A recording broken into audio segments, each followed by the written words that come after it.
আসসালামু আলাইকুম, সবাইকে ওয়েলকাম জানাচ্ছি নতুন আরও একটি এপিসোড দেখার জন্য। আজ আপনাদের সাথে শেয়ার করছি সরষে ইলিশ। বাঙালিদের অনেক বেশি পছন্দ আর অসম্ভব মজার এই সরষে ইলিশের সবথেকে মজার আর সহজ রেসিপি আমি যেভাবে তৈরি করি সেটাই আপনাদের সাথে শেয়ার করছি। তো চলুন শুরু করা যাক। কালো সরষে 3 চামচ, কাঁচামরিচ 3টি, লবণ 1/2 চামচ।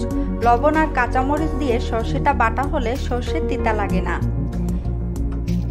একটু পানি দিয়ে একটা ব্লেন্ডারের সাহায্যে খুব ভালোভাবে ব্লেন্ড করে ছেঁকে নিয়েছি। সরষেটা এভাবে ছেঁকে নিলে হজমে আর কোনো সমস্যা হয় না। আমি এখানে ডিম সহ 4 টুকরো ইলিশ মাছ নিয়েছি। এবার একটু লবণ আর হলুদ দিয়ে খুব ভালোভাবে মাখিয়ে নিয়েছি।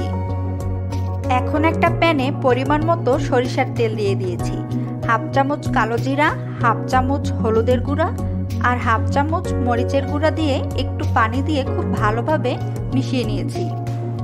এখন দিয়ে দিচ্ছি আদা বাটা 1 চামচ, পেঁয়াজ বাটা 1 চামচ, ধনিয়া গুঁড়া 1 চামচ, জিরার গুঁড়া 1 চামচ।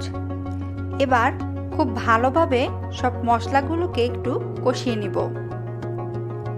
এখন দিয়ে দিচ্ছি সরষে বাটা। এবার সরষে বাটাটা দিয়ে আবারও কিছুক্ষণের জন্য খুব ভালোভাবে একটু কষাতে হবে। এখন দিয়ে দিচ্ছি লবণ 1/2 চামচ।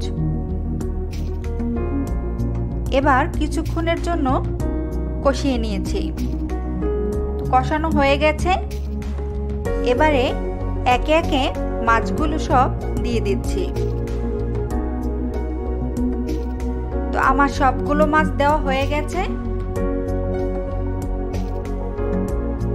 এখন কিছুক্ষণের জন্য রান্না করব।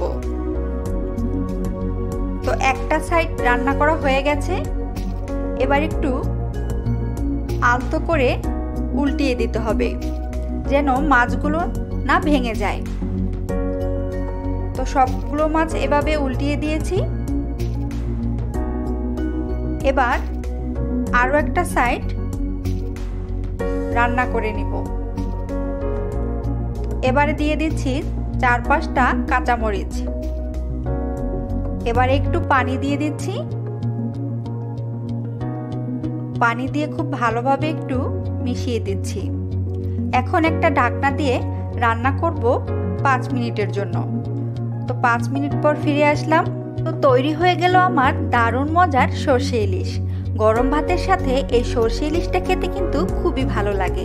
আশা করছি আজকের সরষে ইলিশের রেসিপিটি ভালো লেগেছে সবার কাছে। ভালো লেগে থাকলে লাইক, কমেন্টস এবং বন্ধুদের মাঝে চাইলে শেয়ার করতে পারেন। এতক্ষণ ধরে সরষে ইলিশের রেসিপিটি দেখার জন্য সবাইকে অনেক ধন্যবাদ জানাচ্ছি। আল্লাহ হাফেজ।